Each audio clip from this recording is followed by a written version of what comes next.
I know you're afraid. But being afraid is alright. Because didn't anybody ever tell you? Fear is a superpower. Fear can make you faster and cleverer and stronger. It's not unheard of.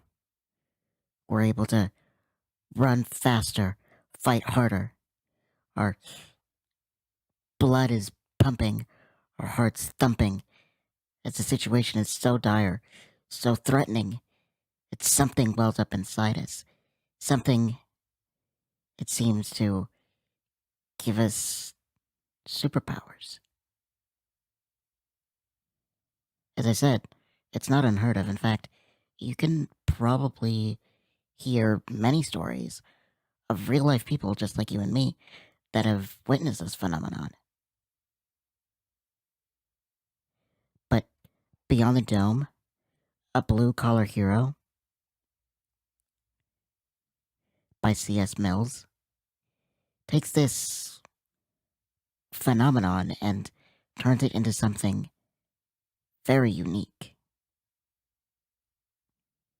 It takes an idea and multiplies it. Not only that, but within it are deep-seated plots and, well, a lot of elements that are, to say the least, quite powerful. The story takes place in a ruined world.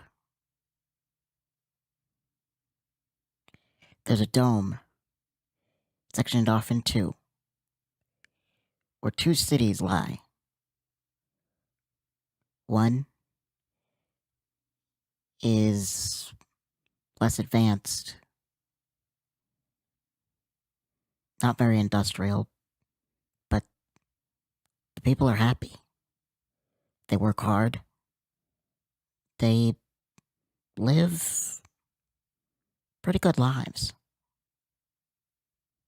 The other is much more advanced. You can tell that there's definitely a class system, but that's only one of the much deeper topics within the story.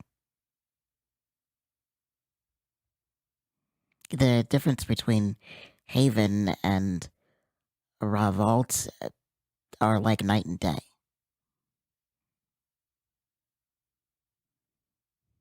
But as I said, that's only one of the deep-seated themes.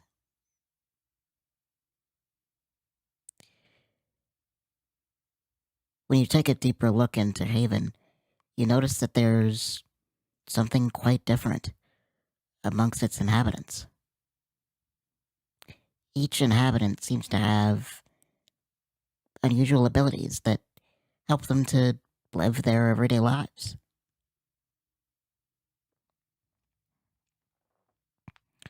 At the age of 15, the teenagers are taken to a testing ground where the monstrous creatures are allowed to come in so that these children can witness true, sheer fear.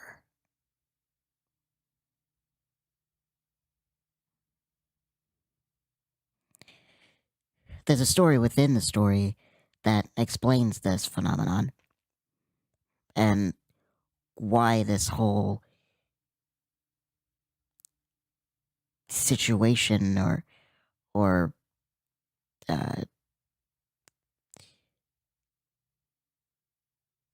this whole testing started. Basically, they realized that somewhere along the line, people were losing their abilities. They just weren't being born with them anymore. They found out that the way to reawaken them was pure, unadulterated fear.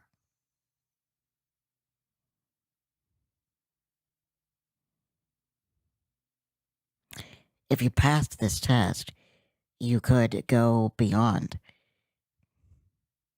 You could go to a special school where they taught you how to become protectors of the dome. People known as blue collars.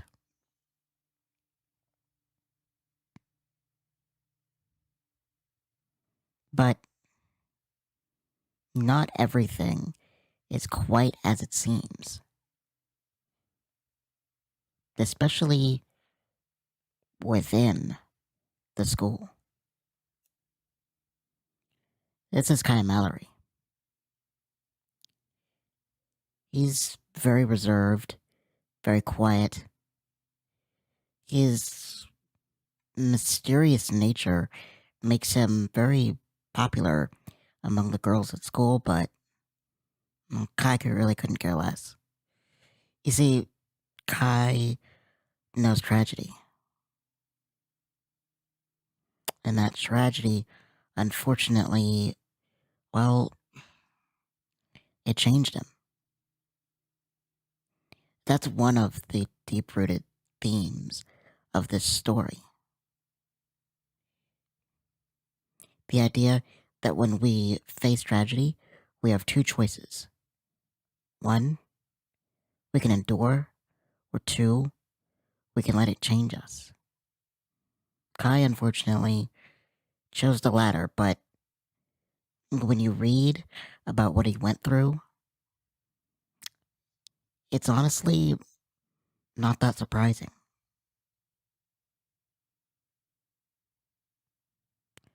The thing is,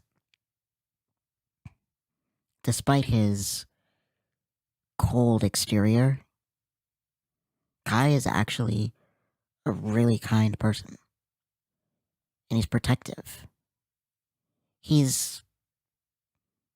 Honestly, he's really the hero type. Except, as I said, the tragedy that he faced, it changed his very core. It changed him in such a way that he has a very, very hard time being able to reach that other side of himself. He retracts into his shell. He doesn't really speak up all that often, except every once in a while. Every once in a while, when something really, really unfair is happening, he will chime up. But most of the time, he'd really rather be left alone. He's got friends, but he has a real hard time accepting that and being able to really be present.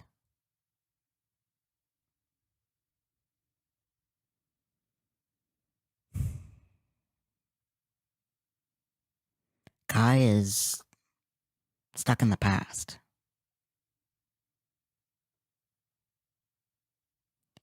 He has dreams of being a blue collar. He wants to be a hero. Just like his dad.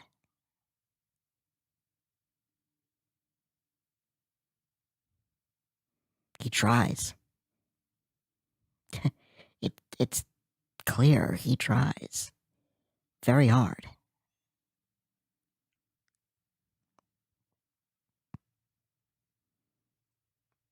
But the changes, they're difficult. And as the story progresses, they get much, much harder. It seems simple enough. Pass a test, synchronize, become a hero. Sure. But what happens when his test is passed, but he ends up merging with something that is so terrifying, so angry, so deep-seated,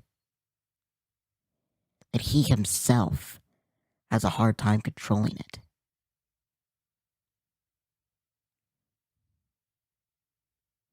Kai has no idea what it is he merged with. It's all part of the ceremony. When the kids go into the testing area, they're frightened by these beasts, and in their fright, they're able to synchronize or merge with them, and able to share a fraction of the beast's power. But this thing, it's inside Kai, may as well be a phantom. He didn't see its face. He saw nothing. All he felt was the deep-rooted anger. And now, that same thing resides inside of him. Now, more than ever, he has to try. He has to hope. He has to bury deep within to try to keep this thing at bay.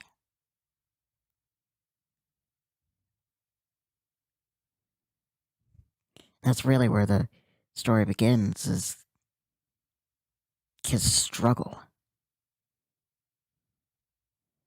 Not only with his own tragedy, his own depression, but with this thing.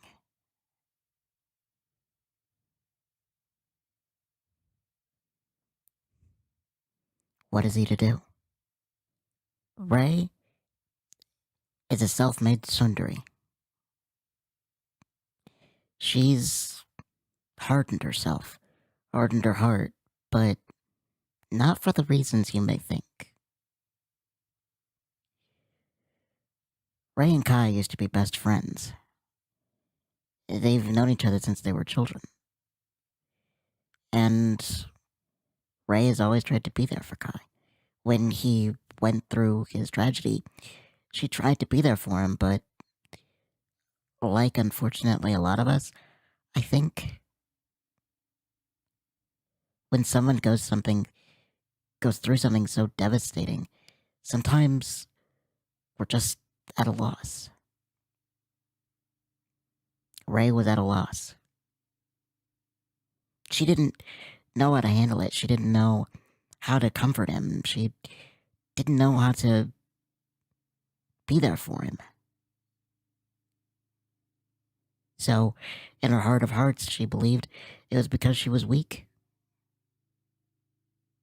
More than anything, she wanted to be strong for Kai.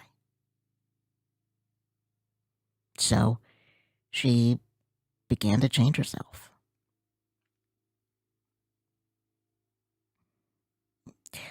Like Kai, she's cold.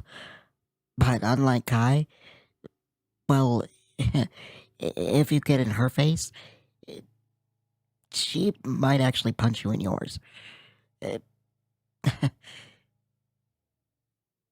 But despite that, Ray's not bad either. Deep down, she does care about people.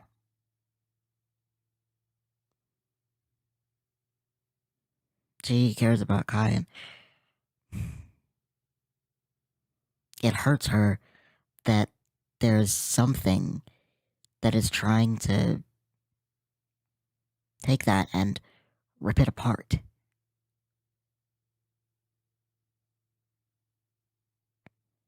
Something that's trying to manipulate everything that she has been trying to hold everything that she's been trying to protect.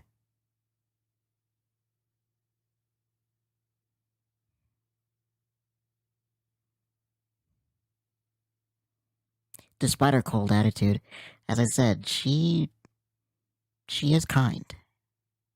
Actually, sometimes she can be downright maternal.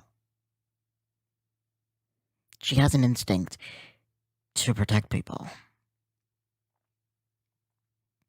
even when she doesn't really want to.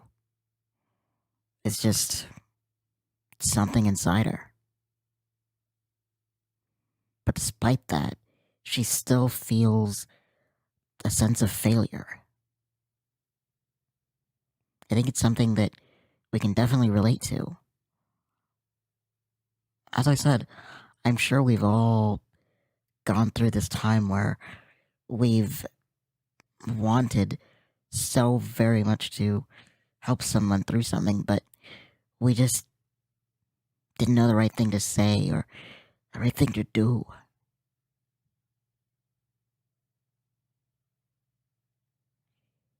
Ray tries to take that in stride, and whether she succeeds or fails, she takes it.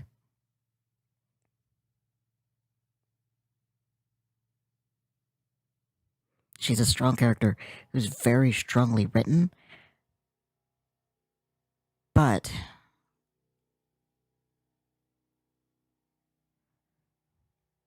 her weaknesses are definitely out there. And that's just part of what makes Ray even more human. Clay is Kai's self-proclaimed best friend and ladies' man. He's also the class clown, the one who always cracks the jokes, tries to make everybody laugh. Basically, a show-off. Much to the irritation of his teachers, but, well, that's a class clown for you. But there's much more to that to him. You see, Clay has a lot to look up to and live up to. He comes from a family of very influential people. See, people in Clay's family have already passed the test, already become blue collars, and now it's his turn to try. But his confidence, well, it really takes a shot. Truth is, he has a lot to live up to, and honestly, I think he feels like he can't do it. Behind all of the jokes, all of the flirting, all of the trying to make light of things, is somebody who just doesn't have the confidence in himself.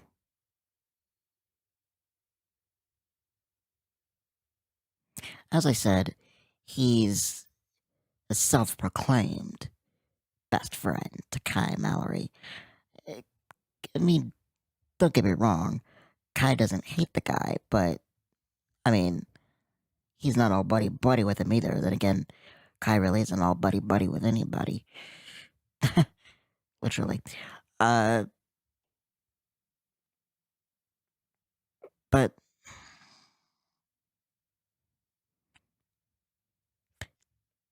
in the last book that I highlighted, I told you that it was hard to separate the line between main character and side character. In Blue Collar, it's a little bit easier. Clay is definitely a side character. But even to him, there's a lot more going on than meets the eye. He, most of the time, stays in the shadows, overshadowed by Kai, but if you really, really read in, you can tell that there's a lot going on in his head.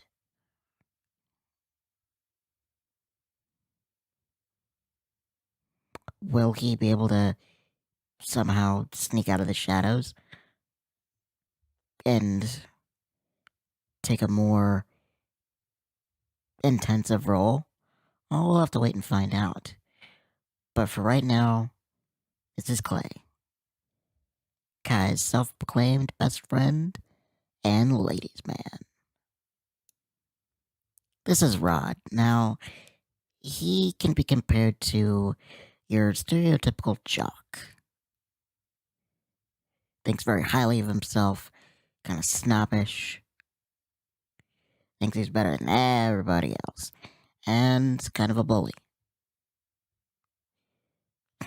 And Kai really gets on his nerves. So, when Kai actually comes to his rescue, it really annoys him.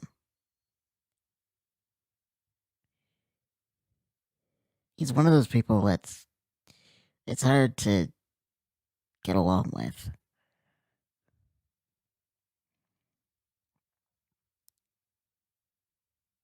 Rod, like Clay, is definitely more of a side character. Not a lot is really known about him, other than his reputation. He thinks himself as the tough guy. Like I said, the jock, the bully, however you want to label him, that's basically what Rod is, what he comes out as. Is that really the person behind the persona? Well, maybe, maybe not. You be the judge.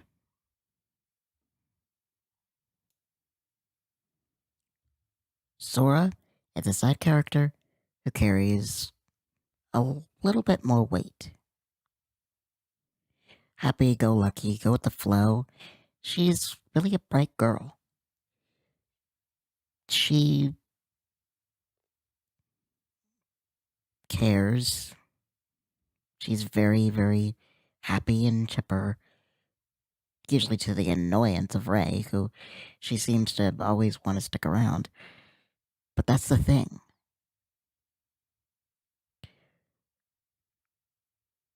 Sora brings out the more sisterly, or one could arguably say maternal side of Ray. Yeah, Ray still treats her coldly, and it's even referred that Ray might even not like or even hate Sora, but she even states that that's not the case. She's warming up to Sora. Sora pushes Ray out of her comfort zone, out of her boundary. Sora tries to take Ray and brighten her up. Tries to get her to reveal a different side of herself.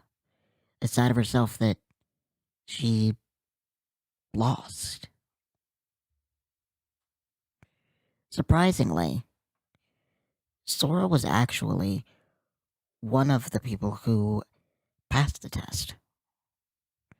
Though her passing was a little different than the rest of the group. See, she was being chased by a monster when all of a sudden something else came along. It saved her. She was surprised that the reason why is because this little creature called her family.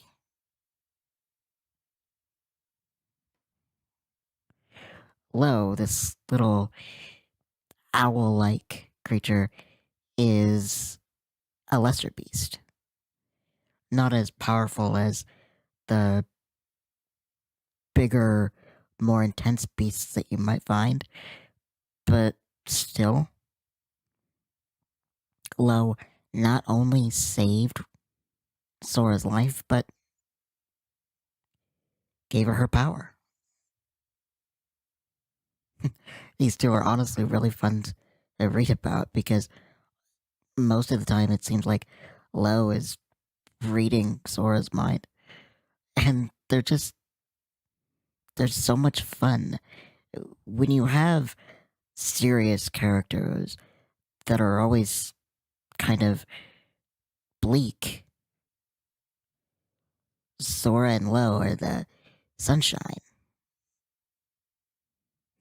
Like I said, they're fun.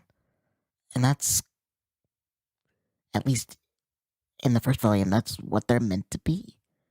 They're fun. As I said, though, she carries more weight because she affects Ray. Where Rod and Clay don't really have that much weight, that much effect. Sora's different. And that's honestly part of what makes her so much fun. The best villains are the ones you don't expect. And that's exactly the role that Runa plays. She intersects herself into the group, and then, like a spider, spins a web of deceit and manipulation and creates a rift. That's her job. That's what she's meant to do. She tries to get close to people, but then on the other side, she tries to create rifts in others. In this case, it's Kai and Ray. She tries to get close to Kai, but then, as she's doing so, she does certain things, manipulates words, actions,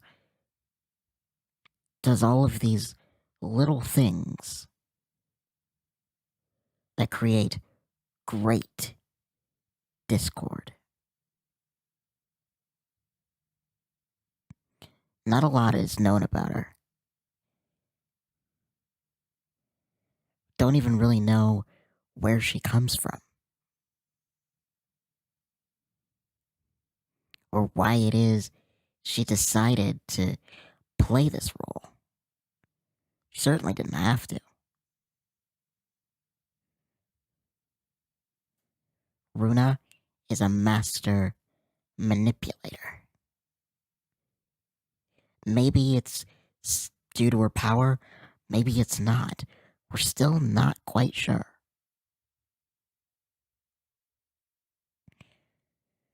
Runa says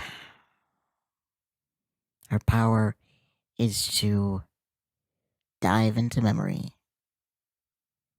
and then untangle the secrets that lie within. And she uses that to create discord, distrust,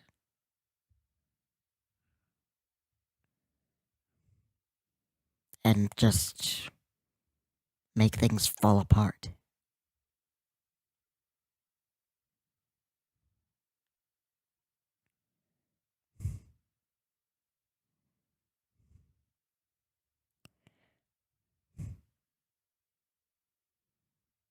There are a few surprises, though. Nothing is as it seems when it comes to Runa. She may have been a villain, but she was very, very entertaining to read about. Sometimes, even in the depth of protection, is an invisible enemy, a master deceiver, a root of all darkness. And beyond the boundary, that's June. He's supposed to be sort of the caretaker of the school, where all of these blue collars are supposed to become heroes. But June is no such. He has a master plan, and he is playing the long game.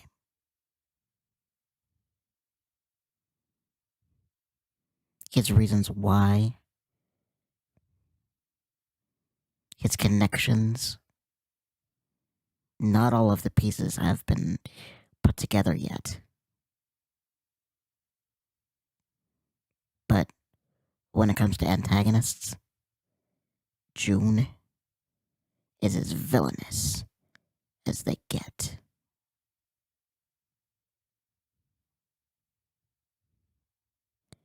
He won't hesitate to steal, to lie, to kill, and to destroy.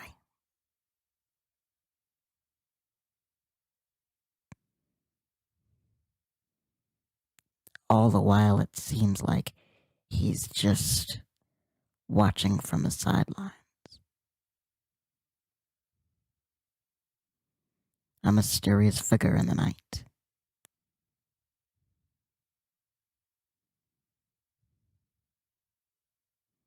That's June.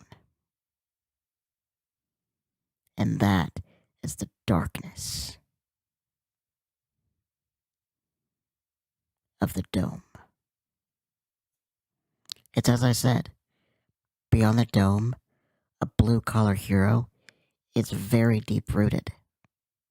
It takes subjects such as hurt, pain, self-worth, or lack thereof, and it very meticulously crafts them into a story. A story in which we learn that there are always two choices. When it comes to tragedy, we can let it destroy us, we can let it change us, or we can overcome, we can build up, we can change. It goes to show that even if the characters don't necessarily make that choice right away, it doesn't mean that that choice isn't out there. Sometimes we have to be shown the wrong way to handle things in order to really understand that, yeah, there was another way, and yeah, these characters could have chosen something different. And then it makes us think, and then it makes us turn around and apply that. That's the root of what I think this author truly was trying to get behind. Every choice has a consequence, good or bad. Every action has a reaction. And every attitude has a good and has a bad. Not only that, but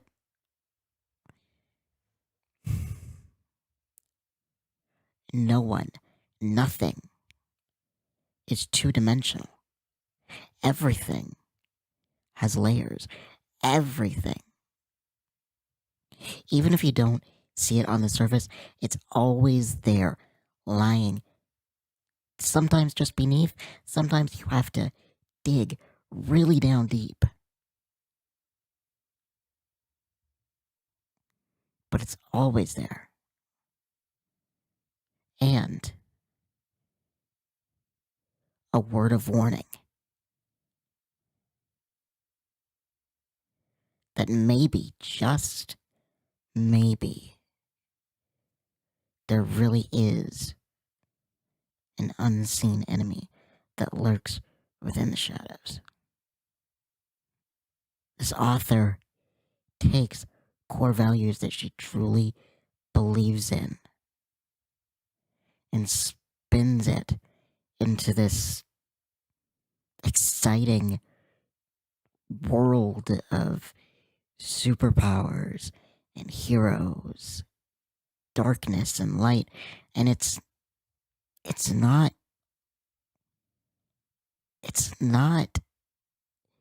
a style that's rare, but the crafting makes all the difference. The experiences, the feelings, the beliefs that the author holds. When they can put that on paper, that's what makes a story. That's what makes Beyond the Dome. I want to thank my good friend C.S Mills for giving me the content for this video, for allowing me and allowing all of us to witness the story as it's crafted. I'm going to put a link below to the Amazon page where you can get Beyond the Dome, and I'm also going to put her personal website down below where you can learn about other stories that she's working on, and you can read one actually due to the COVID-19. She has been generous enough to allow us to literally witness a story as it unfolds. One of her latest books she's working on, and as she works on it, she's updating her website. So definitely check that out.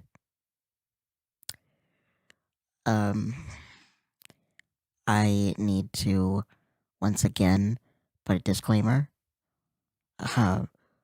Obviously, that clip in the beginning, I do not own that content. For those of you that know, and for those of you that don't know, that is from Doctor Who, an episode called Listen.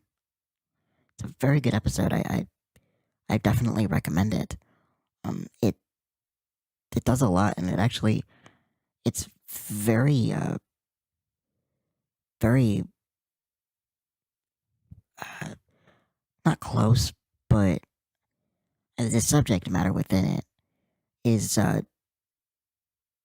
very remnant of kind of some of the topics that I've discussed in this video. So yeah, definitely check that out as well. And foremost, I want to thank you guys for watching this video. I really do hope that you enjoy these spotlights. I really want to make sure that these authors get the credit that they deserve. These stories are, like I said, these are some of the best stories that I've read in a very long time. They're creative, they're fun, but they're also really, really powerful. And hey, if you get a chance, if you do read Beyond the Dome and you enjoy it, go ahead and leave a review on Amazon. Let's encourage the author. Let's show her that we want to see just how far she can take this story. Alright, I'll see you guys next time. Until then, thank you for watching.